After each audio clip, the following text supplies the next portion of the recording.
the writing can be texting, tweeting, Instagram, all that kind of stuff as well. All forms of written communication. Yeah, which is not a great way of communicating. It's at the bottom, isn't it? Exactly. It's the bottom of the funnel. It serves a purpose. Yeah. And obviously the Bible is written communication. It serves a very good purpose in that regard. But as far as building meaningful relationships and actually ticking all those boxes which remove social anxiety and give us that sense of connectivity and belonging, it's not going to cut it. Yeah, I guess that's why God wrote the Bible in stories and relationships instead of him just going, this is what you need to do, as a form of text or whatever it is. I don't like this, but I do like this. He's tried to get you into that realm of communication of face-to-face through stories and feelings and emotions through Abraham and identifying with all their, like with Samson and all that, and with Jesus, all that kind of stuff. So, well, just on that, that's the entire difference. I mean, the whole point of Hebrews, the book of Hebrews and Romans, to a large extent, is you had the precepts and the commandments in the law of Moses, where thou shalt not. And then along comes Jesus. It just look at me, copy what I do, follow my example. Yeah. And so you have 4 Gospels which present the life of a man that you can identify with. Yeah. And you have a whole list of 10 commandments. I guess the 10 commandments and the life of Jesus. And of course that examples, humans, that kind of thing, identifying, following examples. I mean, that's how the world works. That we have followers, exactly. On Instagram or Twitter or whatever. We follow someone, That's right. That's what people think they're, I'm an individual person, but everyone is following someone, aren't they? And so, I guess the Bible in text form was good, but then when Jesus came along, he was the Word made flesh. I think it talks about it in the New Testament. That's right. So he was that living Word, and then everyone grabbed onto that because they can see it face to face. Right. And it says that, like when I think John in one of his books, he says, this is the thing we've seen, we've heard, we've even held on to Jesus. We've held on to it. That's right. And I'm telling you, this is great stuff. And again, what Paul says in Corinthians 13 about his famous passage on love. Love is patient, love is kind, love's not easily angered. At the very end it says, and talking about the fact that Jesus was in heaven, they just had the gospel records and the letters, he said, now we see through a glass darkly. So he said, we get a view of Jesus, but it's a little bit imperfect, it's not quite there, but he said, one day we'll see him face to face. And again, it's the prioritization of communication. Is that even with the written word, it is an imperfect medium for communicating the kind of relationship that God wants with everybody. Yeah. And so Paul says, look, you see Jesus, you can walk around him, see all the other reactions, but one day, you won't have to use your imagination to that extent. You'll be able to look into him, and the whole idea of, we shall be like him. Did you want to talk about some practical tips or something like that, maybe at a dinner table? Or I think that would be a very good idea, because obviously the Bible's nothing if not practical outworking of biblical principles in a way that makes your life happier. I mean, the Bible's marketing peace and eternal life. Now and in the life to come. That's right. And already we've seen that everything the Bible said about communication and the prioritization of communication matches our experience, matches common sense, matches logic, right? Matches how people do things. But what we've seen is there's this confusion going on. There is this turning on its head, where people are prioritizing forms of communication that are not perfect, that are actually not giving them the feeling that they're communicating or being communicated with, or having that closeness, that sharing. So I guess some practical pointers that come out of this, and these are things that I'm trying to do in my life.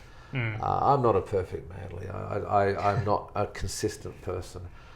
But one thing we do, and my wife is very rigorous on this, no mobile phones at the table. No mobile phones at the table. Yeah. So that the meal is time to connect. Absolutely. And everyone's there. Your children are there, your wife's there, you talk about the day, you might have a serious meal, you might have a silly meal, but it's all that meaningful communication. People tend to talk a lot more at the dinner table. I remember when I was a kid, that used to happen a lot, That's right. You'd be telling jokes or stories, or something would come out, that kid punch me at school or something, and it all comes out at the dinner table because if everyone's there, if it's just it also helps when everyone's there as well, because sometimes you can say it and you sort of feel a bit protected because dad's at the other end of the table or something, he's not going to whack you over the ears.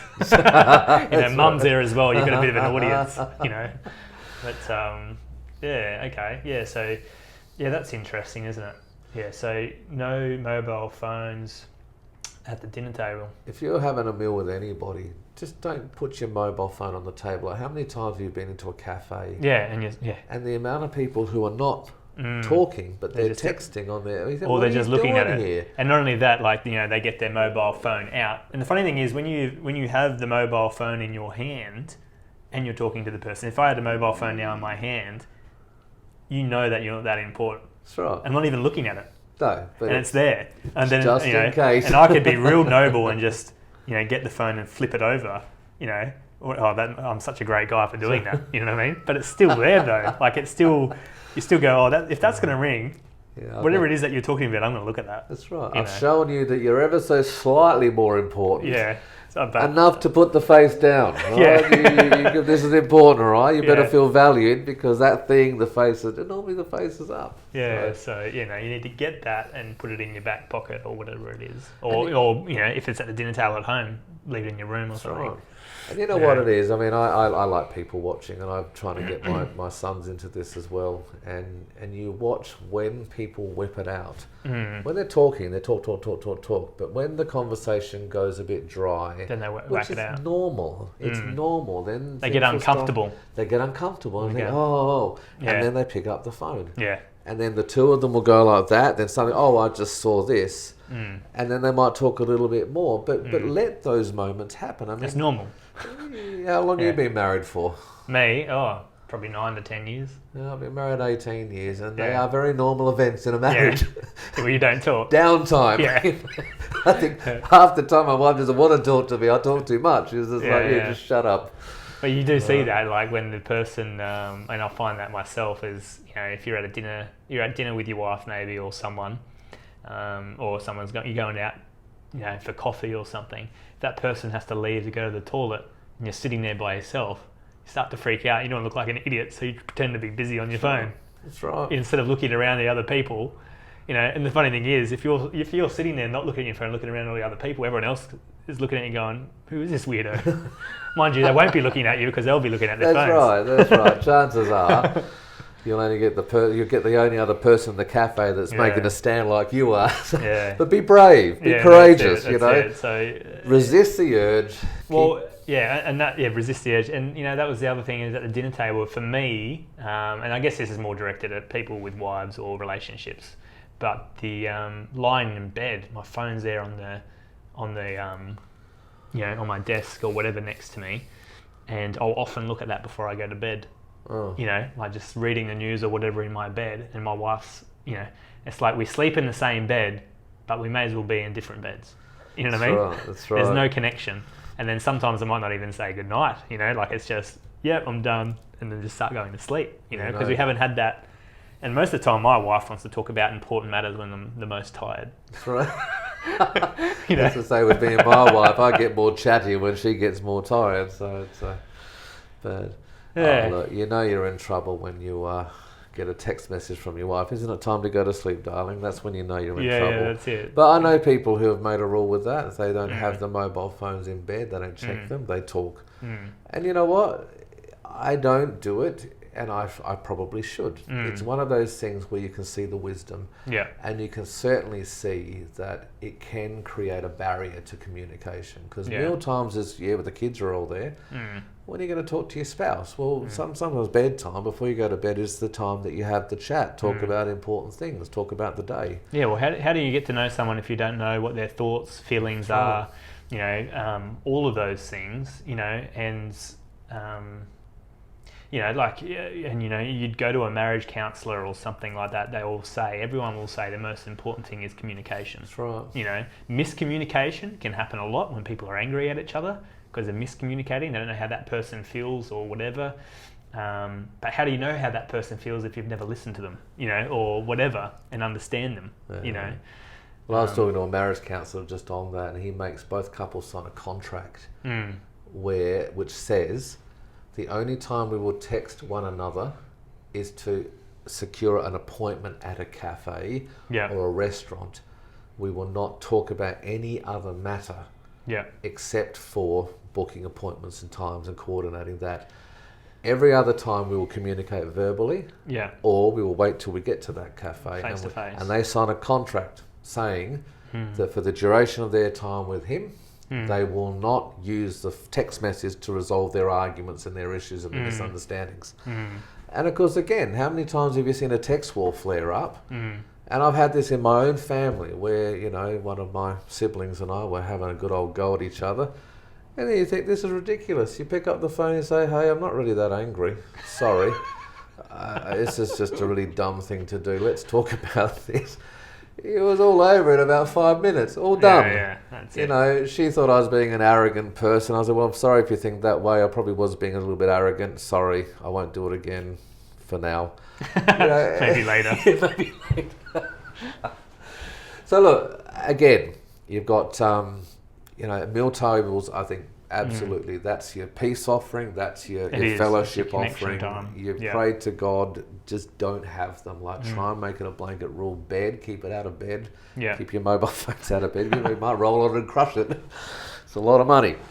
The other one is when you're talking to someone face to face and you feel, don't answer the phone. Don't. If you're at work and you're expecting it, just say, look, I might have a call coming in, I might have to interrupt you. That's what most people understand. Right, but just don't. If you're ordering a meal, end the call, say hello to that person. You know, I've spoken to people in hospitality, they hate it when someone just barks a thing and just goes on talking on their phone. You think that's the most important relationship. Make that person's day a bit brighter, make them happier. And when you have a dispute or a discussion or anything like that, just pick up the phone and talk. You know, you mentioned earlier that you get annoyed when people try to ring you. Well, just answer the phone. I know. I'm going to take courage. Take courage. You're going to take courage. You know, this is the modern. Strong. This is the modern day Joshua. Is, you know, someone calls. It's like a giant not going to fight. You know, pick up the phone and answer it. Be strong and have good courage. Communicate with another human being. But that's the thing, though. I mean, it sounds so funny, but you look at our generation and then the ones coming before us, speaking to another human being is really scary. That's right. You know, because we don't have to do it face to face. You know, so coming up to a complete stranger, you know, someone that might be like at a restaurant who's working behind the bar, to make conversation with them is sort of like, or, you know, if that, you know, you see it in the older generations trying to speak to the young.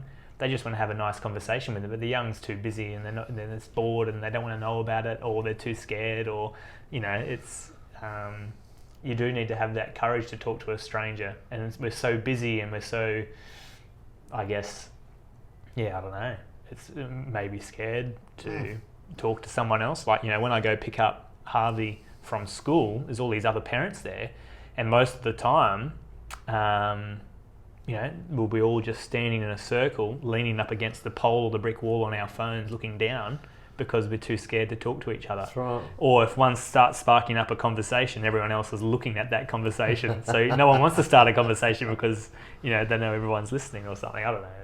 But it is a counterculture. I think what you're saying is we've gotten to the stage now where people's priorities, even though common sense, when we think about it, we just stop. It guides us in the right way. And I think common sense, logic is God's gift to humanity. God put logic in humans so we could actually figure these things out when we think about them. But what we're having is, purely through marketing and tech companies, is that we're told that this is the most important way to communicate. And what we're finding is a counterculture. Is we're actually going, right, society is moving in that direction. There are serious consequences coming with connectivity, relationships. You know, I mean, I said to my nephews, I bagged them out, I say, you're the most connected generation, but some of you are the poorest communicators. And they hate me, you know, because I always ring them and they never answer. You know, why don't answer your telephone? But again, it's an ironic, isn't it, that we have more knowledge, yet it seems stupidity is on the rise. We have more communication methods, yet we're the poorest communicators ever. And you just think, well, there's got to be somewhere where we identify the key triggers and we fight a counterculture. Yeah. And this is what we're doing, I guess, when we're actually making that conversation more important than that conversation. Yeah. We're actually fighting a counterculture. When you're together with your human, you got a common thing. You got children in the same school. How are you going? How's your week been? How are the kids treating you? You know, make that effort because it's worth it.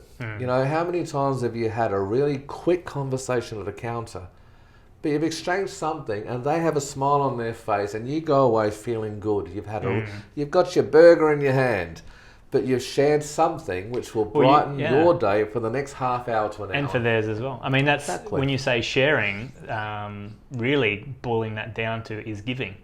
And we know that God says, you know, the secret to living is giving. That's right. So even when you know, and we say that as an expression, give someone a smile, you're actually you're giving something to someone, you know, and you could be hurt in the process. You could smile at this person and, you know, you have those doubts. What do they think? I'm an idiot, you know, to smile in public and they don't smile back. But 9 times out of 10, when someone takes the courage to smile, they give it back. That's right. So you get that smile back. So, And it's showing love, it's showing kindness. I mean, I remember this sign I saw on Grenfell Street. It says, in town, it said, be kind. Everybody you meet is fighting a battle you knew nothing about. Yeah. So be kind. And And you know what? You can be a sponge where you go through life absorbing what you think you deserve, or you can be a light. You can be somebody that makes every exchange a little bit, even if it's just a nod and a smile. If someone meets your eye, just a little grin, like some people look so threatening, and you know they're just terrified, but they look so threatening. Well, just be that person that when someone sees you on a bus or a tram, just sort of, how you doing? It's not like, hi, you know, it's just like sharing something, and you find 7 times out of 10 that person will reciprocate, sort of little nod of the head, you know, and that's just something. It's connecting it's a a little beginning. bit, isn't it? Yeah. Enough people do that, well, we're reversing this trend where mental illness is exploding, people feel isolated, and all these problems because we've gotten our communication priorities confused. So yeah. All right, well that's, I think that's it. We'll wrap that up. No worries. Thank you very much. Thanks for that, Matt. And thanks guys for watching and listening in. And stay tuned for our next episode, which will come, who knows when, probably in a month's time. But yeah, all right, thank you.